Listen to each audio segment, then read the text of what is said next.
hablaremos de un personaje de la historia tan popular que de hecho está inmiscuido en la cultura pop, del cual también se hacen leyendas y que no ha sido tratado tan bien por la misma historia. Acompáñame a hablar de Cleopatra VII Tea Filopactor.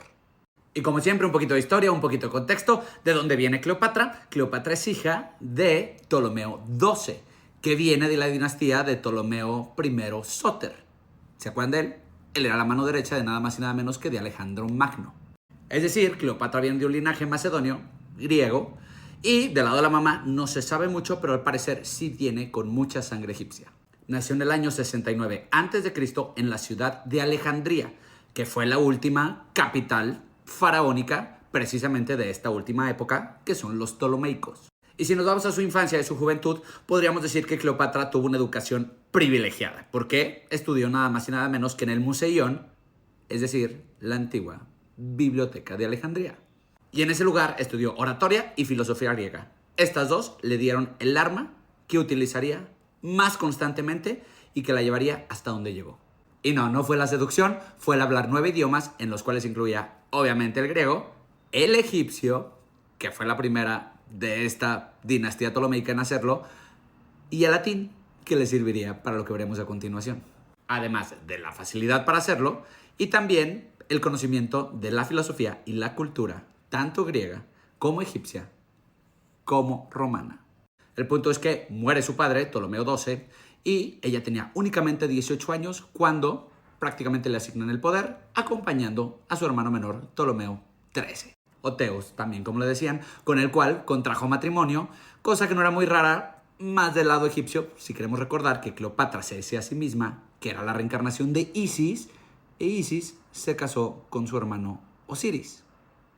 De hecho, este hecho le causó muchísima empatía con el pueblo egipcio. No tanto el haberse casado con el hermano, pero sí el hecho de que tomara a Isis como su mayor referencia. El punto es que pasando esto, su hermano Ptolomeo XIII pues estaba medio mal influenciado por dos de sus grandes consejeros, Potino, que era un eunuco, y Aquilas, que era un general. Buscó el poder exclusivo y esto ocasionó la salida de Cleopatra de Alejandría en el año 48 a.C. Esto inició una guerra civil interna egipcia que llamó la atención de un personaje de la historia que seguro le sonará familiar. Se llama Julio César. Y había coincidido que Julio César acababa de derrotar a Pompeyo y básicamente se había hecho del poder de toda Roma. ¿Y qué es lo que quería? La unión y la paz dentro del imperio. Por lo tanto, ¿a dónde fue? Fue a Egipto. ¿A qué? A conciliar entre estos dos hermanos. Potino el eunuco se las imaginaba que pues esto iba a resultar un poco más favorable para Cleopatra, entonces tomaron acciones. Y esto hizo que Cleopatra tuviera que infiltrarse en los aposentos donde estaba Julio César en Egipto y lo hizo enrollándose en una alfombra para no ser vista. En fin, se presentó con Julio César, hubo crush, chipeo y demás, y esto obviamente favoreció a Cleopatra por encima de su hermano Ptolomeo XIII. Lo que hizo que Ptolomeo sitiara el palacio real donde estaban y básicamente se le fuera por todas a Julio César y a Cleopatra. Batalla que perdieron y finalmente causó el exilio de Ptolomeo y su muerte ahogado en el Nilo. Dado esto, Julio César la nombró corregente junto con su hermanito, el que seguía, Ptolomeo XIV, y empezó una relación personal con Julio César, con quien tuvo un hijo llamado Ptolomeo XV Cesarión. Tras esto, Cleopatra viajó a Roma, donde estuvo como reina, cliente y aliada de Julio César, donde estuvo desde el 46 al 44 a.C. Ahí fue recibida con mucha curiosidad precisamente por la relación que tenía con Julio César, al grado que Julio César erigió una estatua de la misma Isis en honor a Cleopatra, y esto enfureció a muchos de los romanos que terminaron por desvivirlo. Así que en el 44, Cleopatra toma el pequeño Cesarión y regresa a Alejandría. Y al regresar todavía tenía un pequeño problema, que era su hermana Arsinoe, que estaba en Éfeso exiliada.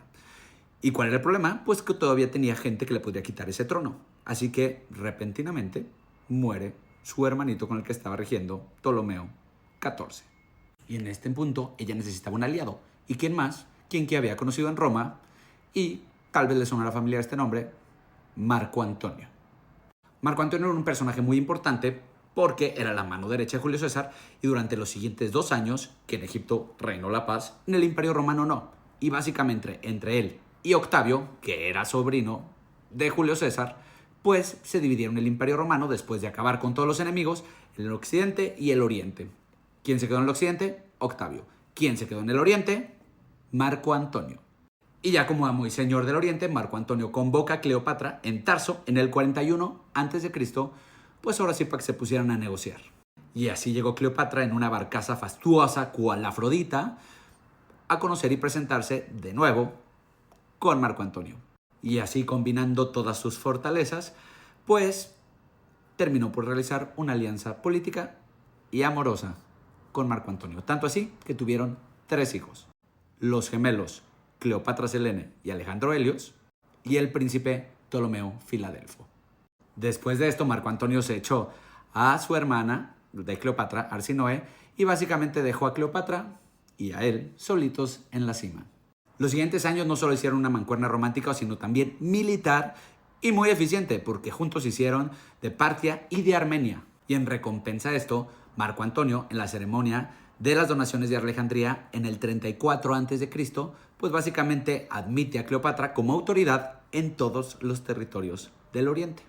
Y básicamente marcó su herencia con los hijos que tuvo con Cleo, dándoles Armenia y sus alrededores, Cirenaica, Libia, Fenicia, Siria y Cilicia. Lo demás se lo dejó a Cesarión.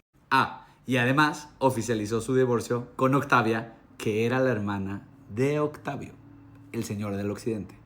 Esto fue el colmo para Octavio y, pues básicamente, el señor y dueño de la otra parte del mundo se enojó con él y decidió poner un alto. ¿Y qué hizo Octavio? Pues lo que hacen mucha gente actualmente, que es cambiar la narrativa. Y la cambió en todo el Imperio Romano, diciendo que Marco Antonio era un traidor que había caído bajo el hechizo de una bruja como Cleopatra. Y esto lo dispersó en todos lados. Y gracias a esto terminó declarándole la guerra a Cleopatra. No a Marco Antonio, porque él era un ciudadano romano y se hubiera visto mal, pero a Cleopatra sí. Y entonces, el día 2 de septiembre del año 31 a.C., se da en las costas de Grecia una batalla naval sin precedentes. La gran batalla de Actium o Accio. En esta batalla, las tropas de Octavio, comandadas por Agripa, se enfrentaron precisamente a Cleopatra y a Marco Antonio, donde el mismo Octavio engaña a Marco Antonio haciéndole creer que él estaba en uno de esos barcos y cambiaron todo el rumbo de sus naves para que finalmente terminaran esta batalla y Marco Antonio y Cleopatra huyeran sin su ejército de regreso a Alejandría. Esto fue el principio del fin. Octavio avanzó durante un año hasta terminar por invadir Egipto. Y en una de estas últimas batallas afuera de Alejandría, a Marco Antonio le llega el rumor de que Cleopatra se había desvivido. ¿Y qué hace él? Agarra una espada y se la clava. No murió en ese momento, lo alcanzaron a llevar, según dicen, a cierto lugar donde lo iba a ver Cleopatra y se dice que murió en sus brazos. Esta es la bibliografía romántica. Ya en otro video les contaré otras. Todo esto fue para el año 30 a.C. Después de esto, Cleopatra intentó negociar el futuro de sus hijos, cosa que no consiguió, con Octavio, y sabiendo que le exhibirían, por lo menos a su cuerpo, por las calzadas romanas, siendo arrastrada por caballos, porque es lo que les espera a todos los traidores de Roma, decidió hacer la misma que Marco Antonio.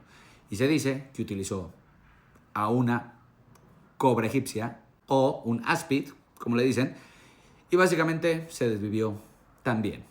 Entre las fuentes más aceptadas se dice que fue del 10 al 12 de agosto del año 30 a.C. Y así murió esta mujer a los 39 años tras 21 años de reinado en Egipto. Cleopatra fue la última monarca de esta civilización milenaria que reinó durante más de 3000 años. Justo este punto sería en el cual Egipto pasa a ser parte del Imperio Romano y jamás regresaría a lo que fue esta gran civilización. También marcó el fin de la gran era helenística que iniciaría precisamente el gran Alejandro Magno. Y esto se considera bisagra entre la antigüedad clásica y la nueva era imperial romana.